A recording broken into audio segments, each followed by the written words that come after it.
इस वीडियो में एक ऐसा कमाल का स्ट्रैटेजी को सीखने वाले हैं ना, जिस स्ट्रैटेजी को सीखकर इंट्राडे ट्रेडिंग में लगातार प्रॉफिट बनाया जा सकता है। ठीक है, बहुत ही कमाल का स्ट्रैटेजी है, बहुत ही डिटेल के साथ स्टेप बाय स्टेप सीखने वाले हैं। ठीक है, तो चलिए करते हैं वीडियो की शुरुआत। तो जिस स्ट्रैटेजी को सीखने वाले हैं ना, उसमें 4 चीजें इंपॉर्टेंट है, जिसमें से सबसे पहला है स्टॉक का सिलेक्शन करना, दूसरा है कैंडल का टाइम फ्रेम, तीसरा है एडीएक्स इंडिकेटर एंड चौथा है 9 ईएमए इंडिकेटर। ठीक है, ये 4 ही चीजें इंपॉर्टेंट है, बाकी आपको ज्यादा दिमाग लगाना नहीं पड़ेगा। ठीक है, अब ये एडीएक्स 9 ईएमए ये सब सुनकर अगर आप घबरा रहे हो कि अरे भाई ये सब क्या है, ये सब तो मेरे दिमाग के ऊपर से चला जाएगा, तो कुछ भी दिमाग के ऊपर से नहीं चला जाएगा, सब कुछ डिटेल के साथ एक्सप्लेन करूंगा, आपको घबराना नहीं है। ठीक है, तो सबसे पहले जिस स्ट्रैटेजी को आज हम लोग सीखने वाले हैं, आपको सबसे पहले सुबह 9:15 जब मार्केट खुलता है ना, इंट्राडे ट्रेडिंग तो आपको सुबह सुबह ही करना होता है। तो जैसे ही मार्केट खुलेगा,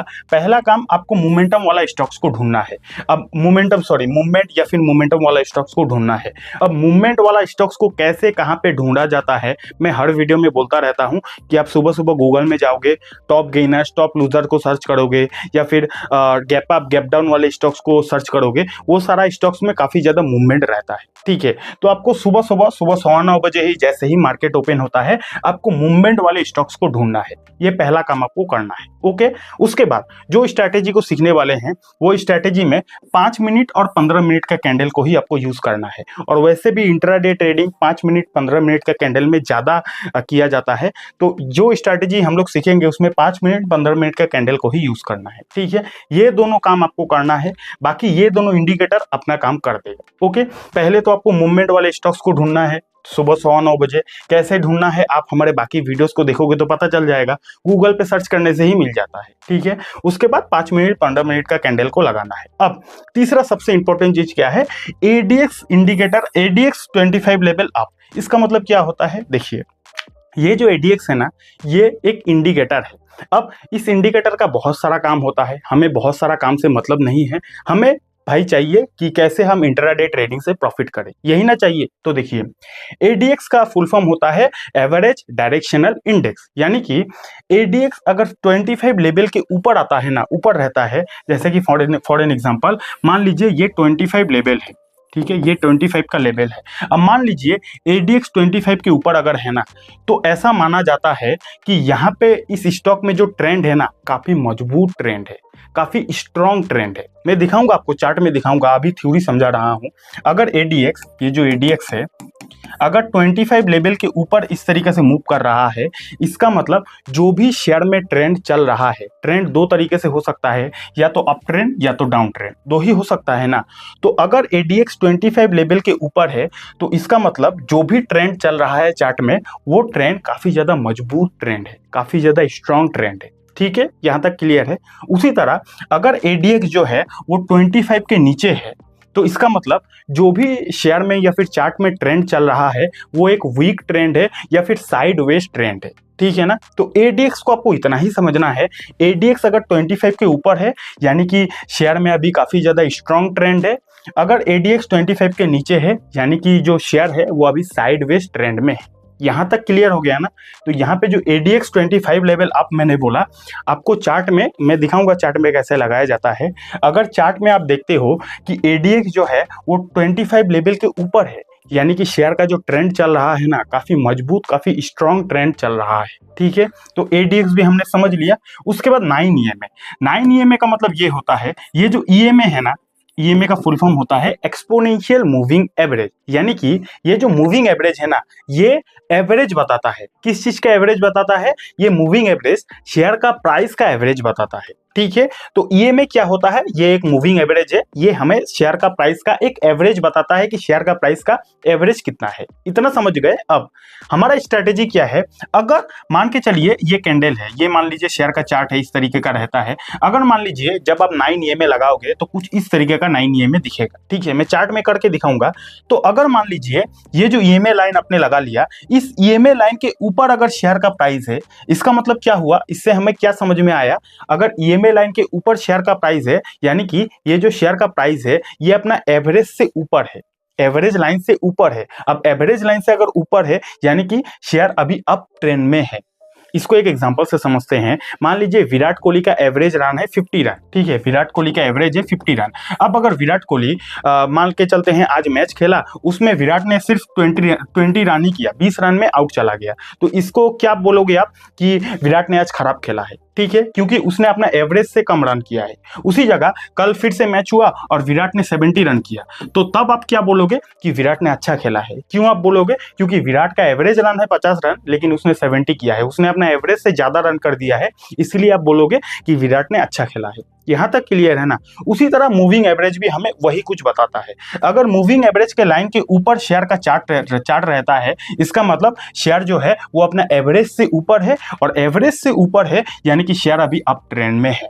क्लियर हो गया बात। उसी तरह अगर हमारा जो मूविंग एवरेज का लाइन है, उस लाइन के नीचे अगर हमारा चार्ट रहता है, मूविंग एवरेज के नीचे अगर हमारा शेयर का प्राइस रहता है, इसका मतलब शेयर का प्राइस जो है वो अपना एवरेज लाइन से नीचे है। और अगर शेयर का प्राइस एवरेज लाइन से नीचे होगा ना, इसका मतलब ये जो शेयर है वो अभी डाउन ट्रेंड में है। दोनों बात क्लियर हो गया। ईएमए लाइन के ऊपर अगर शेयर का प्राइस है यानी कि शेयर अप ट्रेंड में है, ईएमए लाइन के नीचे अगर शेयर का प्राइस है यानी कि शेयर डाउन ट्रेंड में है। क्लियर हो गया ना बात। तो हमने क्या क्या समझ लिया? हमने समझ लिया एडीएक्स क्या होता है, हमने समझ लिया 9 ईएमए या फिर ईएमए क्या होता है, हमने मोटा मोटी समझ लिया। अब हम लोग स्ट्रैटेजी को समझते हैं कि कैसे इस स्ट्रैटेजी की मदद से हम लोग इंट्राडे ट्रेडिंग से लगातार प्रॉफिट बना सकते हैं। लेकिन उससे पहले वीडियो अच्छा लग रहा है तो लाइक कर देना, और अगर आपको समझ में आ रहा है तो नीचे आप कॉमेंट में बता सकते हो कि हाँ आकाश भाई समझ में आ रहा है। ओके। और ट्रेडिंग करने के लिए अगर आपके पास डीमेट अकाउंट नहीं है तो कुछ अच्छे अच्छे ब्रोकर का लिंक मैंने डिस्क्रिप्शन पर दे दिया है, और जिस ब्रोकर को मैं खुद यूज करता हूं एंजल वन को, मैंने एंजल वन का लिंक नीचे डिस्क्रिप्शन पर दे दिया है, वहां से आप बिल्कुल फ्री में अपना डीमेट अकाउंट को खुलवा सकते हो। तो यहाँ पर हमने चार्ट को ओपन कर लिया है। अब सबसे पहले हमारा काम क्या था, हमें मूवमेंट वाले स्टॉक्स को ढूंढना था, स्टॉक सिलेक्शन करना सबसे पहले हमारा काम था। अब कैसे स्टॉक्स को ढूंढना है, गैप अप गैप डाउन वाले स्टॉक्स को ढूंढ सकते हो, या फिर टॉप गेनर टॉप लूजर वाले स्टॉक्स को ढूंढ सकते हो, या फिर जो स्टॉक में मोमेंटम हो वैसे स्टॉक्स को आप ढूंढ सकते हो। कितना बजे ढूंढना है? सुबह 9:15 बजे ही ढूंढना है। कैसे ढूंढ पाओगे? गूगल पे जाओगे सब कुछ मिल जाएगा। ठीक है, पहला काम कंप्लीट। मैं आपको सिखाने के लिए समझाने के लिए रिलायंस जो शेयर है उसका चार्ट को ओपन किया हूं। ये कोई बाई सेल रिकमेंडेशन नहीं है, आपको समझाना है तो कोई ना कोई शेयर का नाम लेना ही पड़ेगा। ठीक है, तो यहाँ पे मैंने अपना शेयर का चार्ट को ओपन कर लिया है। आपको भी सुबह 9:15 बजे ये काम कर लेना है। उसके बाद सेकेंड काम क्या है कि आपको टाइम फ्रेम में जाना है। टाइम फ्रेम में जाने के बाद यहाँ पे 5 मिनट जो है ना, 5 मिनट आपको सिलेक्ट कर लेना है। दूसरा काम कंप्लीट। पहले तो आपको स्टॉक्स को ढूंढना है, स्टॉक्स को ढूंढने के बाद आपको 5 मिनट का टाइम फ्रेम को सिलेक्ट कर लेना है। ठीक है, कंप्लीट। उसके बाद आपको 2 इंडिकेटर को लगाना है। कौन सा 2 इंडिकेटर को लगाना है? सबसे पहले एडीएक्स को लगाना है, दूसरा आपको 9 ईएमए को लगाना है। कैसे लगाया जाता है? सिंपली आपको यहाँ पे इंडिकेटर वाला सेक्शन में जाना है। यहाँ पे जाओगे, इंडिकेटर वाला सेक्शन में जाना है, यहाँ पे आपको सर्च कर लेना है। जैसे कि सबसे पहले मैं सर्च कर लेता हूँ एडीएक्स।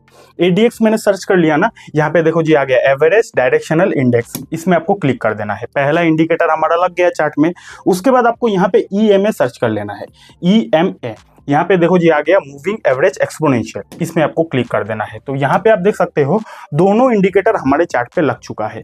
ये जो आप देख रहे हो ये 9 ईएमए है, एक्सपोनेंशियल मूविंग एवरेज का लाइन है, और ये जो आप देख रहे हो ये हमारा एडीएक्स का लाइन है। ठीक है, तो पूरा का पूरा काम कंप्लीट हो गया। अब चलिए हम लोग उस स्ट्रैटेजी को समझते हैं। तो अब थोड़ा सा हम लोग ये दोनों इंडिकेटर को रिवीजन कर लेते हैं कि ये दोनों इंडिकेटर का काम क्या है। हमने समझा था ये जो एडीएक्स इंडिकेटर है, अगर एडीएक्स इंडिकेटर 25 लेवल के ऊपर है, यानी कि शेयर का चार्ट में जो भी अभी ट्रेंड चल रहा है वो ट्रेंड काफी ज्यादा स्ट्रॉन्ग ट्रेंड है। अगर एडीएक्स 25 के ऊपर है यानी कि शेयर का चार्ट में जो भी ट्रेंड है वो एक स्ट्रॉन्ग ट्रेंड है। अगर एडीएक्स 25 के नीचे है, इसका मतलब शेयर का चार्ट जो है, शेयर जो है वो अभी साइडवेज ट्रेंड में है। ये हमने पहले समझा था। तो अभी हम लोग कैसे पता लगा सकते हैं कि एडीएक्स 20 लेवल के ऊपर है या फिर नहीं है? तो इसके लिए आपको मैन्युअली एक सेटिंग करना पड़ेगा। वो सेटिंग आप कैसे कर सकते हो? बहुत ही आसान है।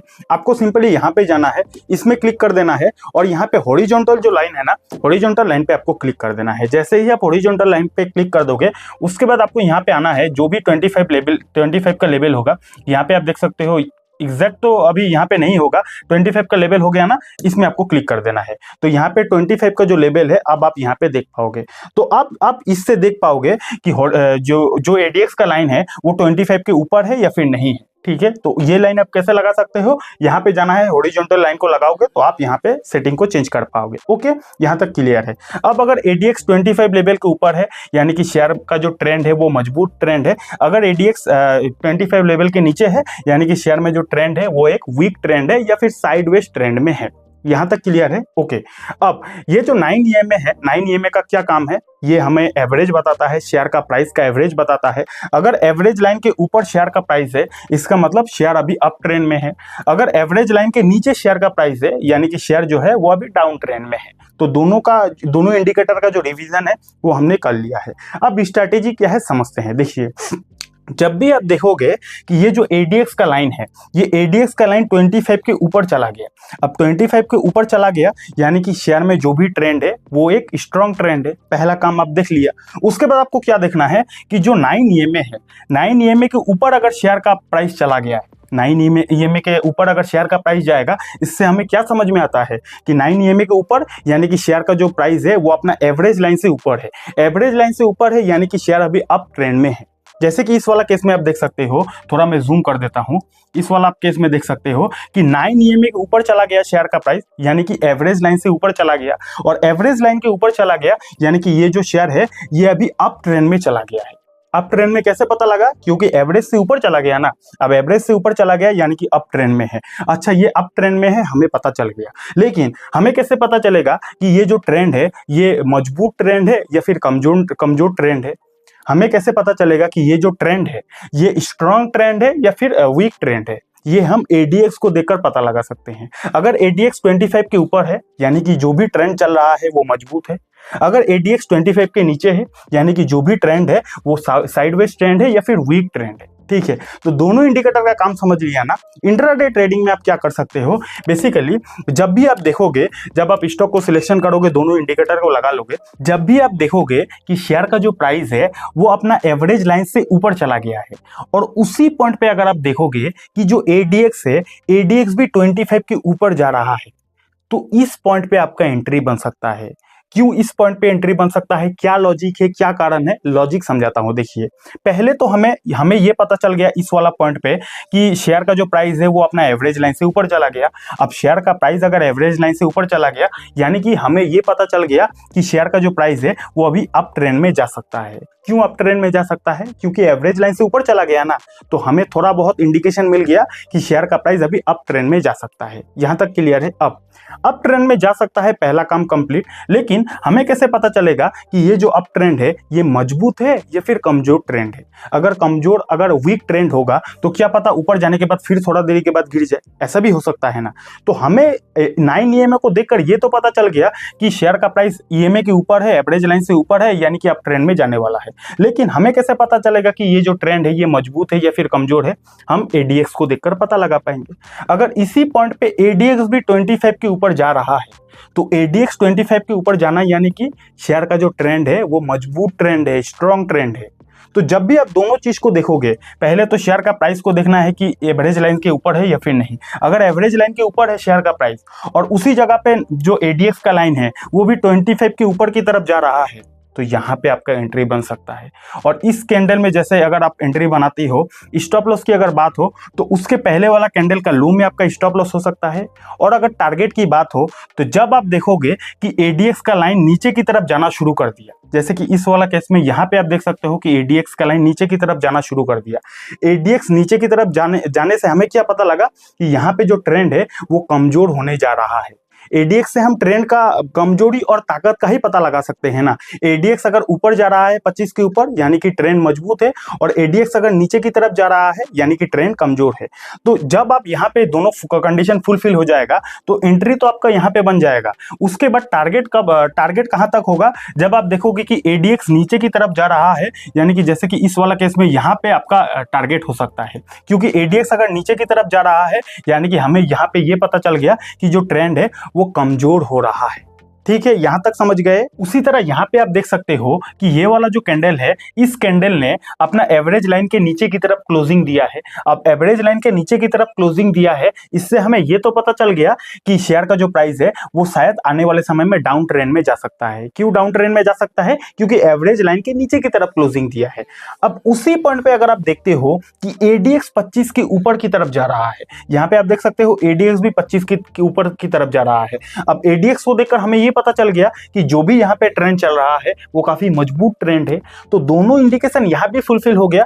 तो अगर आप शॉर्ट सेलिंग करते हो इंट्राडे ट्रेडिंग के दौरान, तो यहाँ पे आप इस वाला कैंडल में आप शॉर्ट कर दोगे और आपका टारगेट कहां तक होगा? टारगेट जब आप देखोगे कि एडीएक्स नीचे की तरफ जा रहा है, एडीएक्स नीचे की तरफ जा रहा है यानी कि ट्रेंड कमजोर होने जा रहा है, तो यहाँ पे इस वाला पॉइंट पे आप देख सकते हो एडीएक्स नीचे की तरफ जा रहा है, तो यहाँ तक का आप टारगेट लेकर जा सकते हो। तो यहाँ से यहाँ तक का आपको मूव मिल गया और इंट्राडे ट्रेडिंग के दौरान आप शॉर्ट सेलिंग करके भी पैसा कमा सकते हो। ठीक है, तो इस वाला केस में जो कैंडल अपना एवरेज लाइन के नीचे की तरफ क्लोजिंग दिया, वहां पे आपका एंट्री बनेगा। आपका टारगेट कहां तक रहेगा? जब एडीएक्स लाइन नीचे की तरफ जाएगा वहां पे आपका टारगेट होगा। और बात अगर स्टॉप लॉस की हो, तो जिस कैंडल में आपका एंट्री बनेगा उसके पहले वाला कैंडल का जो हाई है वहां पे आपका स्टॉप लॉस हो सकता है। ठीक है, तो इसी तरीका से ये स्ट्रैटेजी पहली बार में समझना थोड़ा सा मुश्किल है, लेकिन मैंने अपना 100% कोशिश किया है कि बहुत ही आसान भाषा में मैं इस स्ट्रैटेजी को आप लोगों को सिखा दूं, समझा दूं।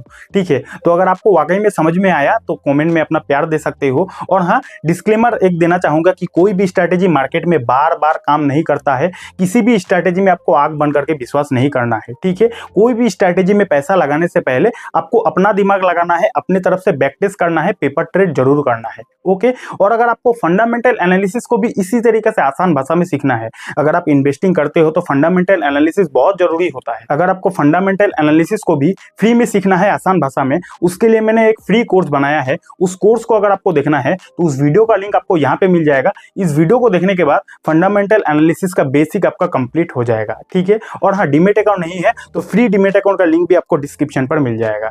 Thank you so much.